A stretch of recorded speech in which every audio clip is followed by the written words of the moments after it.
আপনার সম্পদ বাংলাদেশে থাকুক, ইংল্যান্ডে থাকুক, আমেরিকাতে থাকুক, আপনার সম্পদ, আমরা তো সম্পদ বিবরণী চাচ্ছি। আমরা তো বাংলাদেশের সম্পদ কতটুকু সে কথা বলা হচ্ছে না।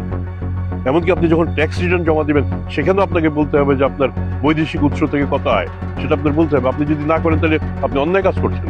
যে কাজে অন্যায়কারীকে আপনারা গ্রহণ করবেন কিনা সেটা আপনাদের ব্যাপার। আমি শুধু একটা উদাহরণ দিই। 2008 সালে নির্বাচনে আমাদের সাবেক প্রধানমন্ত্রী, যিনি দেশ ছেড়ে পালিয়ে গেছেন, তিনি যে সম্পদ বিবরণী দাখিল করেন, তাতে শুধু একটা উদাহরণ দেই, তাতে কৃষি সম্পত্তির পরিমাণ তিনি সেখানে দেখিয়েছেন 5.21 একর।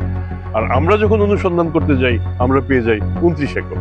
তাহলে আপনার কি দাঁড়ায়? তাহলে আপনার শুরুতেই তো আপনার সেই নমিনেশনটা বাতিল হওয়ার কথা ছিল, কিন্তু সেই নমিনেশনটা বাতিল হয় নাই। বাতিল না হয়ে তিনি এমপি নির্বাচিত হন, প্রধানমন্ত্রী হন, তারপর টানা 14, 15, 16 বছর তিনি শাসন করে যান। তাহলে শুরুতেই যদি আমরা হাত দিতে পারতাম, আমরা দুদক এই কাজটা করেছিল, কিন্তু শেষ পর্যন্ত এটা বাস্তবায়ন করতে পারেনি।